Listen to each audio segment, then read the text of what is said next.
مختلف انداز میں سمجھ سکتے ہیں اپنے بھلائی کے لیے. جان بوجھ کے غلطی نہیں کرتے ہیں، نمبر 1. نتائج سے واقف ہے پھر بھی غلطی نہیں کرتے ہیں، نمبر 2. یہ تمام پہلو ہیں. لیکن مجموعی طور پہ جو لباب ہے اس آیت کا کہ جیسا ہی ہمیں غلطی ہم سے ہو جائے فوراً ہمیں خیال آ جائے، فوراً ہم اس کی تلافی کی کوشش میں لگ جائیں، اور تبھی ہم تقوی کے درجات کو پا سکتے ہیں.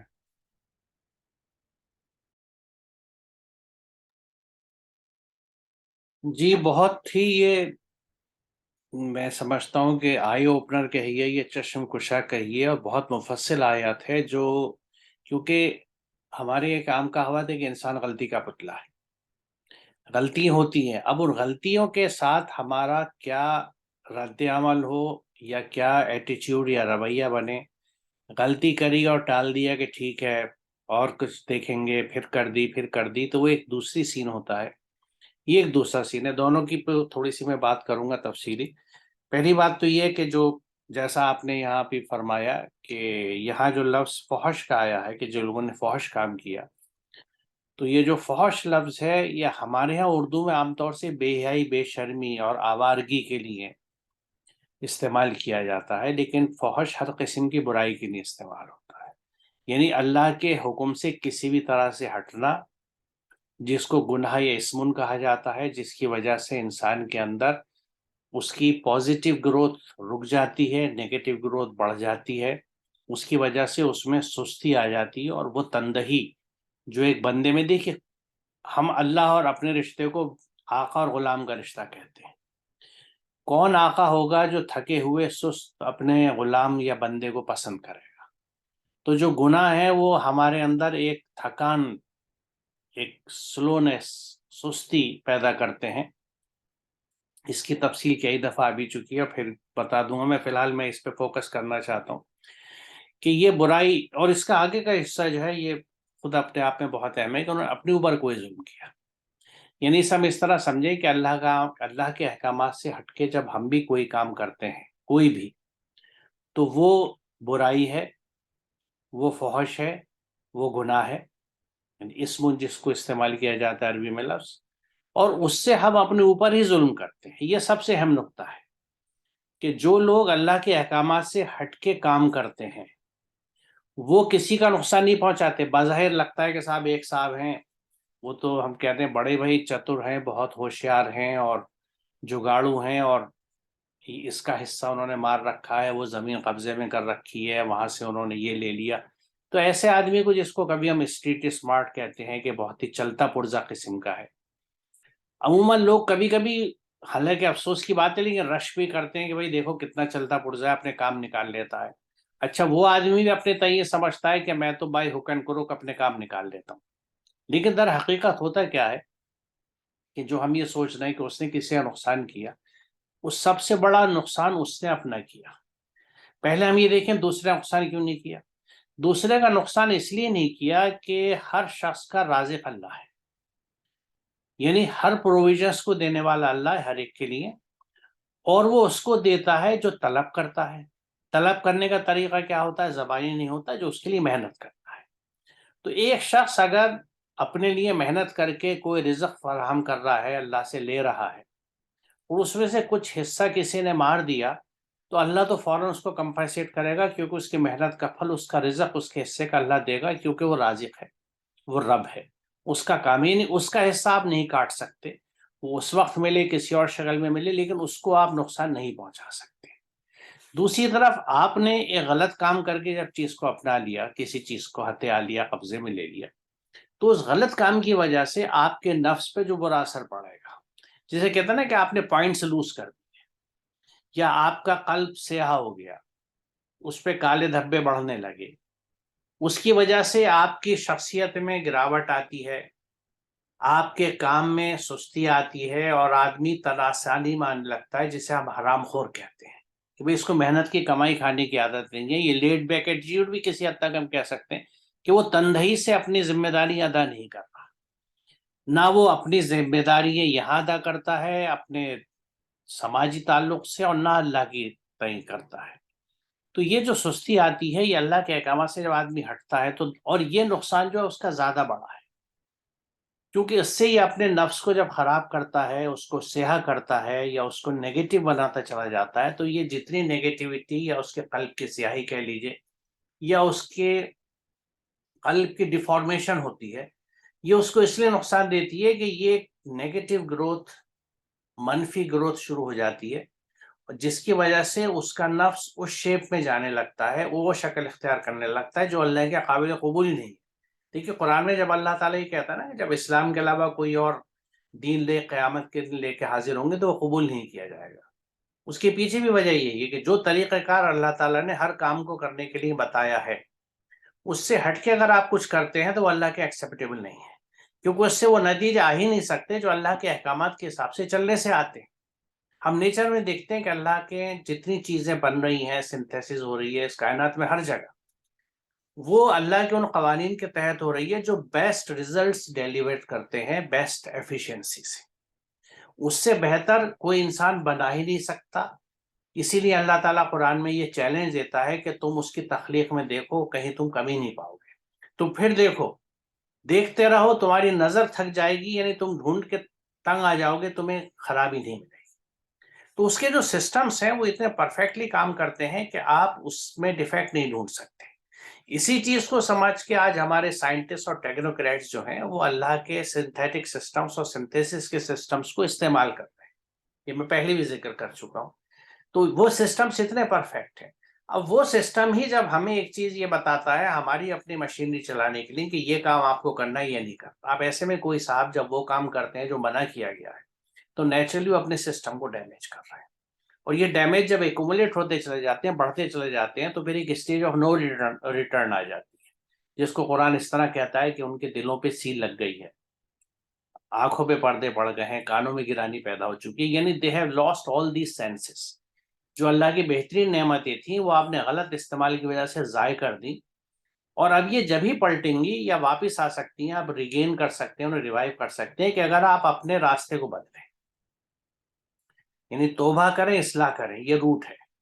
اور اس کے بعد اللہ سے اس کی مغفرت طلب کریں۔ جو بات یہاں پہ کہی ہے کہ یہ لوگ جب کوئی غلطی کرتے ہیں، کچھ لوگ تو ایسے جو غلطی کو احساس ہی نہیں کرتے، ان کا سسٹم خراب ہوتا چلا جاتا ہے، نیگیٹو ہوتا چلا جاتا ہے، لیکن جیسے اگر کسی کو خیال آ گیا اور انہوں نے اپنے گناہوں کے اثرات سے حفاظت طلب کری، اور اس سے پہلے جو چیز ضروری ہے کہ توبہ کری اور اصلاح کری اپنے بعد، اور یہاں یہ بھی بتایا جا رہا ہے کہ اللہ کے سوا اس کو کوئی نہیں، یعنی یہ جو حفاظت ہے، یہ جو گناہوں کے اثرات ہیں، ان کو نیوٹرلائز کرنا صرف اللہ کے سسٹم میں ہی ممکن ہے۔ جب ہم کہتے ہیں اللہ، تو اس کا مطلب اللہ کا سسٹم، اللہ کے وہ نظام جو دنیا میں کام کرتے ہیں ہمارے چاروں طرف۔ اس کو سمجھانے کے لیے میں کچھ سلائڈس کی مدد لیتا ہوں یہاں پہ، جس میں وہ آیتیں ہیں جو ہمیں ان چیزوں کو بہت وضاحت سے سمجھاتی ہیں۔ جیسے دیکھیے پہلی یہ آیت ہے جو ہمیں یہ کہتی ہے کہ بے شک اللہ پر توبہ کی قبولیت کا حق انہی لوگوں کے لیے ہے جو نادانی کی وجہ سے کوئی برا کام کر گزرتے ہیں اور اس کے بعد جلدی توبہ کر لیتے ہیں، ایسے لوگوں پر اللہ اپنی نظر عنایت سے، یعنی پھر ان پہ توجہ دے دیتا ہے، اور اللہ تعالیٰ بہت علم رکھنے والا ہے اور حکیم ہے۔ تو یہاں کیا بات کہی گئی کہ توبہ جب ہے جب نادانی کی وجہ سے غلطی سے کوئی کام کر لیں اور یہ احساس ہو جائے کہ ہم سے غلطی ہوئی، تو فوراً اس سے توبہ کریں۔ اور اگلی آیت کے بعد میں اس کو اور تھوڑا ڈسکس کروں گا، مگر توبہ ان لوگوں کے لیے نہیں ہے جو برے کام کیے چلے جاتے ہیں، یہاں تک کہ جب ان میں سے کسی کے موت کا وقت آ جاتا ہے، اس وقت وہ کہتا ہے کہ اب میں نے توبہ کی۔ اور اسی طرح توبہ ان لوگوں کے لیے بھی نہیں ہے جو مرتے دم تک کافر رہیں، ایسے لوگوں کے لیے تو ہم نے دردناک سزا تیار کر رکھی ہے۔ اب دیکھیے وہ بات آگے کہ پہلی اور یہ دوسری آیت ہم ملا کے دیکھیں کہ جب کسی سے غلطی سے کوئی یعنی اللہ کے حکم سے باہر چلا گیا تو اس نے فوراً توبہ کر لی اور اس کے بعد اصلاح کری، یعنی جو بھی غلطی ہوئی تھی اس کو ٹھیک کر سکے۔ کسی کا حق مارا تھا، کسی کے ساتھ زیادتی کری تھی، تو نہ صرف یہ کہ اس سے معافی مانگے بلکہ اس کو کمپنسیٹ بھی کرے جتنا ممکن ہو، اور اس کے بعد دوبارہ اس چیز کو نہ کرے۔ یہ کیفیت وہ ہے جس کو اللہ تعالیٰ اس طرح ہینڈل کرتا ہے کہ وہ اللہ تعالیٰ کی رحمت اس کے ساتھ پھر سے آ جاتی ہے۔ لیکن اگر کوئی توبہ کرتا نہیں، اور بہت سے لوگ سوچتے ہیں کہ میں ابھی تو عمر پڑی ہے، بعد میں توبہ کر لیں گے، میں نے خود سنی ہے باتیں، تو لوگ یعنی مرتے دم تک اسی زندگی میں گزار دیتے ہیں اور پھر چاہتے ہیں کہ آخر میں ہم توبہ کر کے یعنی دونوں ہاتھ میں لڈو رکھیں، دنیا میں بھی ساری بغاوتیں کری، مزے لیے ہر طرح سے، اور پھر توبہ کر کے آخرت کے بھی لڈو لینا چاہتے ہیں ہم. یہ پاسبل نہیں، لاجیکلی بھی غلط ہے، انصاف کے حساب سے بھی غلط ہے. تو یہ آیت یہ وضاحت کرتی ہے کہ ایسا نہیں ہوتا. اسی طرح وہ لوگ بھی جو مرتے دم تک کافر رہے. اب کافر سے مراد کیا ہے؟ یہ بخوبی اور بارہا ہی ہم ڈسکس کر چکے ہیں کہ اللہ کے احکامات سے انکار کرنے والے، ان کو ڈھک کے پیچھے ڈالنے والے، چھپانے والے، پیچھے ڈالنے والے، یہ سب کافر ہیں. تو جب ہم اللہ کے احکامات پہ عمل نہیں کرتے، ان کے حساب سے زندگی نہیں گزارتے، اور آخر میں پھر ہم توبہ کی کوشش کرتے ہیں، تو وہاں بھی توبہ نہیں ہے. ایک اور آیت ہے جو اس پر روشنی ڈالتی ہے. ہاں دیکھیے، یہ تھی وہ، میں غلطی سے اس میں سیکنڈ پہ کلک کر گیا تھا. یہ پہلی آیت ہے ہماری. اگر تم میں سے کوئی نادانی کے ساتھ کوئی برائی کر بیٹھے، پھر اس کے بعد توبہ کر لے اور اصلاح کر لے، تو وہ اسے معاف کر دیتا ہے. اس آیت میں پورا پروسیس جس کا میں ذکر کر رہا ہوں یہ ہائی لائٹ کیا گیا ہے کہ تم میں سے کوئی نادانی کے ساتھ کوئی برائی کر بیٹھے، پھر اس کے بعد توبہ کر لے اور اصلاح کر لے، تو وہ اسے معاف کر دیتا ہے اور نرمی سے کام لیتا ہے. اور اس طرح ہم اپنی آیت کھول کھول کر بیان کرتے ہیں تاکہ مجرموں کی راہ بالکل نمایاں ہو جائے. یعنی جو غلطی سے ایسا کر رہے ہیں وہ بھی کھل جائیں گے، اور جو جیسے اگلی آیت میں کہا جا رہا ہے کہ وہ یعنی توبہ جلدی جو کر لیتے ہیں ان کا کیس یہ تھا. دوسرا یہ کیٹیگری ہے کہ جو برے کام کرتے جائیں یہاں تک کہ جب موت کا وقت آ جاتا ہے جب وہ توبہ کرتے ہیں، یا جو مرتے دم تک کافر رہے. تو ان تین آیتوں میں دونوں کیٹیگریز واضح ہو گئی کہ کسی کی غلطی سے کوئی گناہ کر لیتا ہے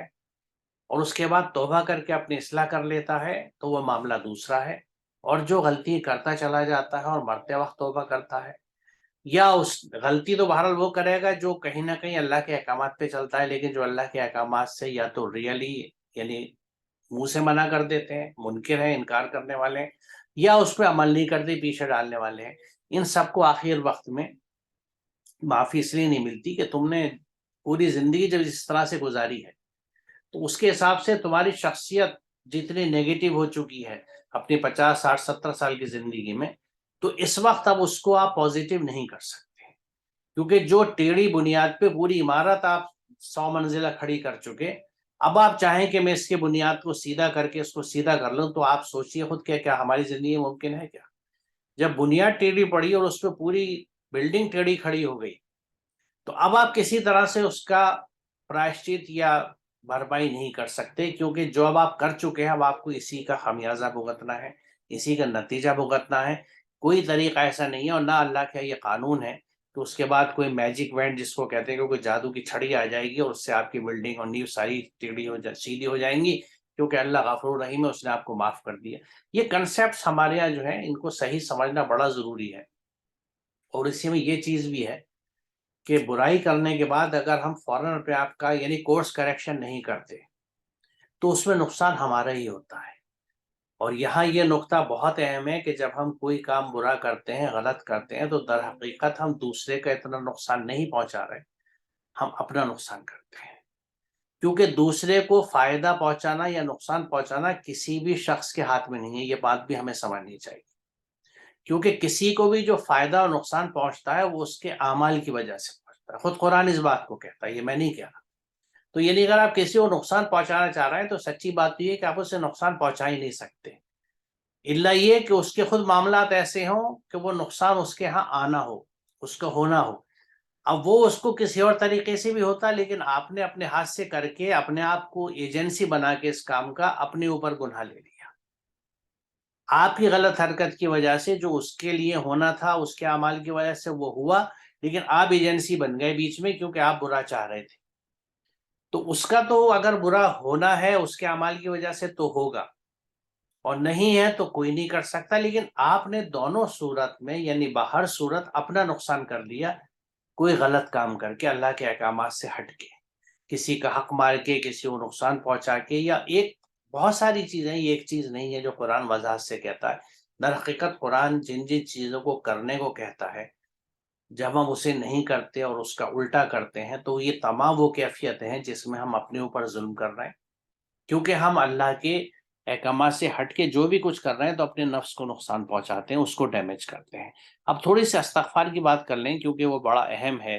ہمارے یہاں یہ بھی ایک تصور بالکل ایسا ہے کہ جس طرح ہمارے یہاں توبہ زبانی ہے، بڑی حد تک استغفار بھی زبانی ہے۔ تو تھوڑا سا اس کو سمجھ لیں کہ یہ مغفرت ہے کیا۔ اللہ کے احکامات پر عمل کر کے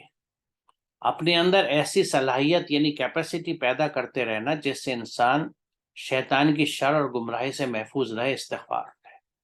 یعنی مغفرت طلب کرنا ہے۔ یعنی اللہ کے احکامات پہ عمل کر کے اپنے اندر ایسی صلاحیت یعنی کیپیسٹی ڈیولپ کرنا جس کی وجہ سے انسان شیطان کی بھٹکاووں سے اور شرارتوں سے بچا رہے، اس کو استغفار کہا جاتا ہے، یعنی مغفرت طلب کرنا۔ تو یہاں بھی آپ غور کریے کہ معاملہ عمل کا ہے، کہ عمل صالح سے آپ کے اندر وہ صلاحیتیں پیدا ہوتی ہیں۔ الاستغفار کے معنی ہے قول اور عمل سے کسی فساد انگیز بات یا عمل کی اصلاح کی خواہش کرنا، یعنی عمل کرنا۔ حفاظت چاہنا اور مغفرت ان کے معنی ہے بندے کی لغزشوں سے درگزر کر کے اس سزا سے اس کو بچا لینا اس کا مستحق ہو چکا ہے۔ یعنی بندے سے جو غلط کام ہوئے، غلطیاں ہوئیں، اس سے بچاؤ اور ان کے اثرات سے حفاظت وہ اللہ سے طلب کرتا ہے، یہ مغفرت طلب کر رہا ہے، پروٹیکشن طلب کر رہا ہے۔ اور یہ اسٹیج کب آتی ہے کہ جب اسے احساس ہوا کہ میں غلط کر رہا تھا، اس نے توبہ کری، اصلاح کری اپنی، یعنی جو کمپنسیشن ہو سکتا تھا وہ پاسبل اس نے کیا، اور پھر اللہ سے دعا کری کہ یا اللہ مجھے مغفرت دے، یعنی جو یہ گناہ میں کر چکا تھا اس کے اثرات جو میرے اوپر اب آنے والے ہیں یا آ رہے ہیں تو ان سے میری حفاظت کر، اور آگے کے لیے اب میں تیرے احکاموں کے حساب سے صحیح راستے پہ چلوں گا تو یہ برے اثرات مجھ پہ آئیں گے ہی نہیں، کیونکہ جب آپ اللہ کے احکامات پہ چلتے ہیں تو کوئی برے اثرات آپ پہ نہیں آتے۔ لیکن کبھی غلطی سے آپ چل پڑے تو اس کے چلتے ہی، کیونکہ ہر ایکشن کا ری ایکشن ہوتا ہے، ہر عمل کا ایک اثر ہوتا ہے، جو کچھ ہم کرتے ہیں اس کے اثرات آتے ہیں۔ تو آپ نے جو گناہ کیا، اللہ کے احکامات سے ہٹ کے کوئی بھی کام کیا، تو اس کے اثرات they are bound to come on you, وہ آتے ہیں۔ اب لیکن اب آپ نے توبہ کر لی اور اپنی اصلاح کر لی تو اب وہ چیز جو آنے والی تھی اس کو روکنے کی، اس کو، کیونکہ جو قانون بنانے والا ہے وہی ان کو سمجھتا ہے اور ان کو درست کر سکتا ہے، تو محض اللہ ہی میں یہ قوت ہے، اسی میں یہ طاقت ہے، اسی لیے اس کو غفور بھی کہتے ہیں اور رحیم بھی کہتے ہیں، کہ وہ آپ کو سامان حفاظت دے گا۔ یعنی جب آپ اچھے راستے پہ آ گئے توبہ اور اصلاح کے بعد، تو جو برے آپ کے کام تھے، پیچھے کے برے اعمال تھے، ان کے اثرات سے آپ کی حفاظت ہوگی، اور آگے اچھے کام کرنے کی وجہ سے آپ کے اندر پازیٹیوٹی ڈیولپ ہوتی چلی جائے گی۔ یہی بات یہاں سمجھائی گئی ہے، اور یہ محیط سے اقتباس ہے۔ گویا استغفار سے بندہ جب اپنے قول و عمل سے اصلاحی کام کرتا ہے تو اللہ اس کی مغفرت کرتا ہے۔ ہمارے یہاں مغفرت کا مطلب ہوتا ہے کہ اللہ بندے کے گناہوں کو بخش دے، یعنی بخشش۔ اس کے لیے بندہ خود کو اصلاحی کام نہیں کرتا، کیونکہ ہم جب اللہ سے مغفرت اور بخشش مانگتے ہیں تو محض دعا کرتے ہیں۔ قرآن کریم کہتا ہے کہ عمل صالح یعنی وہ تمام کام جو کسی بھی فساد کو ختم کریں۔ عمل صالح سے انسان کے اندر وہ توانائی یعنی انرجی پیدا ہو جاتی ہے جس سے وہ شیطانی قوتوں کے نقصان دہ اثرات سے محفوظ رہتا ہے۔ یہ ہمارے جسم کے دفاعی نظام یعنی امیون سسٹم کی مانند ہے۔ جب انسان کمزور ہو جاتا ہے تو اس کا دفاعی نظام یعنی امیون سسٹم بھی اپنی طاقت کھو بیٹھتا ہے، لہٰذا وہ ہر چھوٹی سے چھوٹی بیماری یعنی انفیکشن سے متاثر ہو کر بیمار ہو جاتا ہے۔ اس کا علاج یہ ہوتا ہے کہ اس کا امیون سسٹم مضبوط بنایا جائے۔ اس قسم کی طاقت اپنے اندر پیدا کر لینا ہی استغفار ہے، جو کہ عمل صالح یعنی اللہ کے احکامات پر عمل کرنے سے پیدا ہوتی ہے، محض زبانی باتوں سے، زبان سے کہہ دینے سے نہیں ہوتی۔ یعنی آپ نے اگر کوئی برے کام کیے تو نیگیٹیوٹی جنریٹ کر لی، اب آپ پازیٹیو کام کریں گے جب بھی پازیٹیوٹی آئے گی، اور جب پازیٹیوٹی زیادہ آئے گی تو نیگیٹیوٹی ختم ہو جائے گی، کم رہ جائے گی، اس کے اثرات دھل جائیں گے، کیونکہ اللہ سے آپ نے سامان حفاظت یعنی استغفار مانگا ہے۔ اگر کوئی شخص یہ کہتا رہے اللہ مجھے طاقتور کر دے، اور نہ تو صحت بخش غذا کھائے یعنی نیوٹریشن اچھا نہ لے، نہ کثرت کرے، ایکسرسائز نہ کرے، تو کبھی بھی مطلوبہ طاقت حاصل نہ کر سکے گا، کیونکہ ہر چیز کا حصول عمل اور محنت سے ہی ہے۔ اللہ سے جو حفاظت طلب کی جاتی ہے، جو استغفار کیا جاتا ہے، اس میں عمل ضروری ہے۔ کیا ہے عمل؟ کہ عمل صالح کریں، اچھے کام کریں، جس سے وہ توانائی آئے گی، وہ قوت آئے گی، وہ صلاحیت پیدا ہوگی ہمارے اندر، جو ہمیں شیطان کے بہکاووں سے بچائے گی، اس کی شرارتوں سے بچائے گی، اس کے وسوسوں سے بچائے گی، اور ساتھ ہی جو پچھلے برے اثرات ہیں ان سے ہماری حفاظت ہوگی۔ یہی استغفار ہے۔ اللہ غفور ہے، یعنی اس کے احکامات پر عمل کر کے اس قسم کی قوت مدافعت اور حفاظت کا سامان مل جاتا ہے۔ مومنین کا کام استغفار ہے، یعنی اس قسم کی قوت اور حفاظت حاصل کرتے رہنا ظاہر عمل کے ذریعے، یہ زبانی نہیں ہوتی، کیونکہ عمل صالح کر کے وہ انرجی پیدا ہوتی ہے جو آپ کو ان چیزوں سے محفوظ رکھتی ہے، اور اللہ تعالیٰ پچھلی چیزوں کے اثرات سے آپ کو بچا لیتا ہے۔ تو یہی وہ حفاظت کا مفہوم ہے جو غین فے رے کے مادے میں ہے، کیونکہ اس میں مادے میں جو حفاظت کا اور بچاؤ کا اور بچنے کا پہلو ہے، اس کا طریقہ یہ ہے۔ اس کو محض زبان سے پڑھ دینے سے، تسبیح پڑھنے سے ہی اثر نہیں ہوتا، جب تک کہ ہم، یعنی اس میں پورا سلسلہ کیا ہے، میں پھر سے اس کو سم اپ کر دوں، اس کی ایک سمری یہاں پہ اگر ہم بتا دیں کہ اللہ کے احکامات پہ چلنا درست عمل ہے، جس کو پیچھے آیتوں میں ذکر کیا گیا۔ اللہ بار بار قرآن میں کہتا ہے کہ اللہ کا تقوی اختیار کرو، یعنی اللہ کے احکامات پہ چلو۔ اب یہ انڈرسٹوڈ بات ہے، لیکن مجبوراً بار بار کہنی پڑتی ہے، کیونکہ یہ تصور ہمارے یہاں کم پایا جاتا ہے کہ اللہ کے احکامات پہ وہی چلتا ہے جو اللہ کے احکامات سے واقف۔ اللہ کے احکامات سے واقف ہونے کے لیے پورے قرآن کو سمجھ کے پڑھنا اور نوٹس بنانا، لکھ کے یاد کرنے کے لیے اپنے، کہ مجھے کس چیز سے منع کیا گیا ہے، کس چیز کو کرنے کا حکم ہے۔ یہ طریقہ ہے کتاب ہدایت کو پڑھنے اور سمجھنے کا۔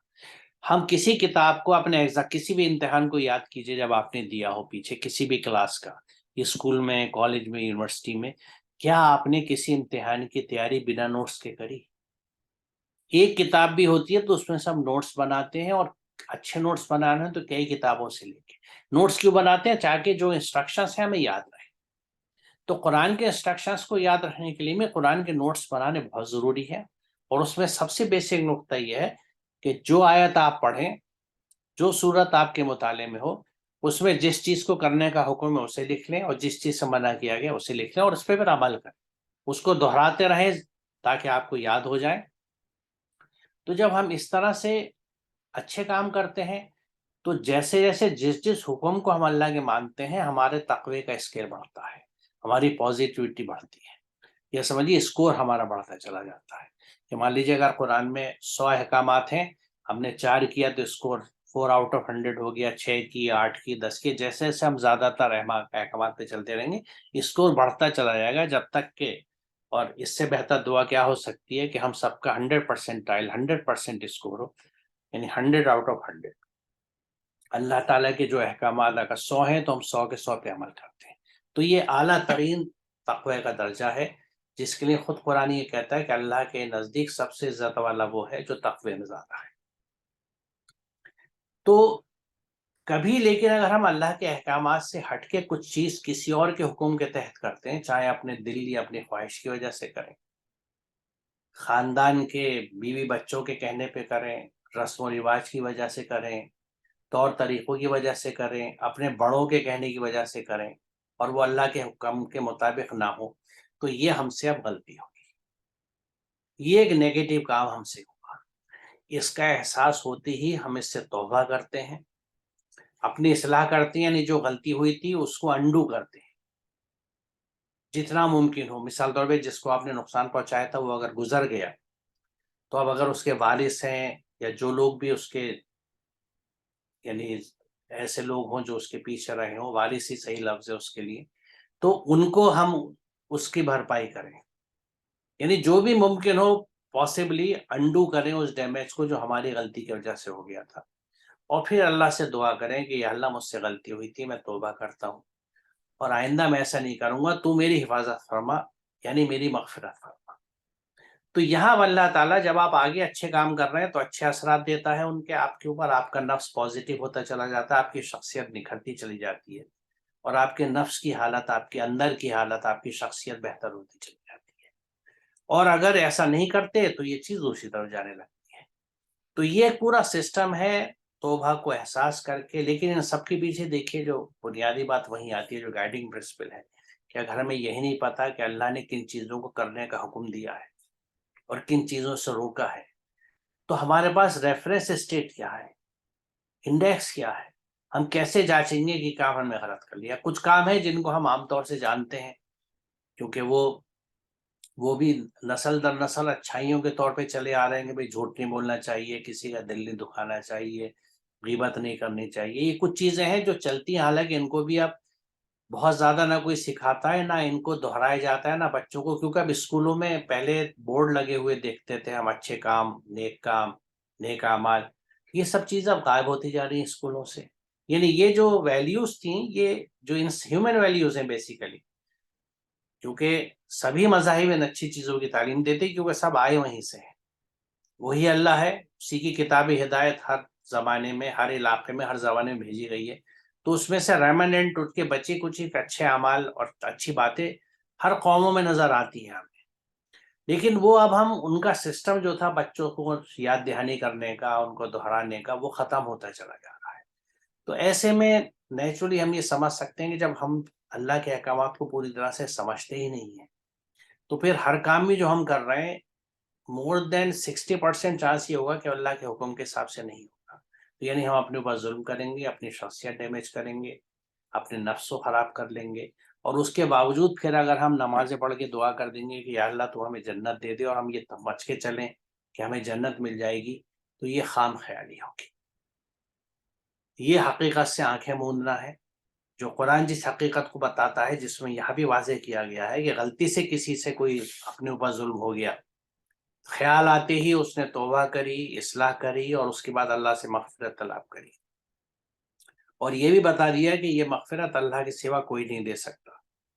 اور ایسے لوگ جو ہوتے ہیں وہ اپنے اس غلط کام پر اصرار نہیں کرتے، یعنی ہٹ دھرمی نہیں دکھاتے، جمے نہیں رہتے اس کے اوپر، دوبارہ نہیں کرتے. بلکہ اگر کوئی ٹوک دیتا ہے اور سمجھاتا ہے کہ یہ تم نے غلط کام کیا تو اس کو فوراً سمجھیں گے، ایڈمٹ کریں گے، دوبارہ نہیں کریں گے. کیونکہ ایک چیز کو اگر آپ نے ایک گناہ کیا، آپ نے توبہ کری، اصلاح کر لی اپنی، اور اللہ کی رحمت میں آ گئے آپ، لیکن پھر آپ نے اس دوبارہ کر دیا گناہ کو، تو آپ نے اس کو انڈو کر دیا. کیونکہ آپ کی شخصیت کا وہ ڈیمیج پھر سے شروع ہو گیا، کیونکہ نیگیٹیوٹی کا دروازہ آپ نے پھر کھول دیا. جیسے آپ کوئی غلط کام کرتے ہیں نیگیٹیوٹی آنا شروع ہو جاتی ہے. جتنے اس کام کے غلط اثرات لوگوں تک پہنچیں گے، لوگ متاثر ہوں گے، پریشان ہوں گے، اتنی نیگیٹیوٹی آپ کی بڑھتی چلی جائے گی، آپ کے گناہ بڑھتے چلے جائیں گے. تو یہ بڑی بنیادی چیزیں ہیں، لیکن ان کو ذہن میں رکھنا بہت ضروری ہے. سب سے اہم بات یہ ہے کہ جب بھی ہم کوئی کام اللہ کے حکم سے ہٹ کے کرتے ہیں تو ہم کسی اور پر ظلم نہیں کرتے، اپنے اوپر ظلم کرتے ہیں. تو ہمیں کوشش کرنی چاہیے کہ اپنے اوپر ظلم نہ کریں، اپنے آپ کو ڈیمیج نہ کریں، اور اپنے نفس کو اس حالت میں نہ کر دیں کہ وہ جنت کے معاشرے کے لائق پایا ہی نہ جائے امتحان کے دن، اور ریجیکٹ ہو جائے. میرے خیال میں طارق صاحب آج یہاں رکتے ہیں، جی مناسب ہے. اور انشاءاللہ اگلے سیشن میں سے آگے چلیں گے. السلام علیکم. وعلیکم السلام ورحمۃ اللہ.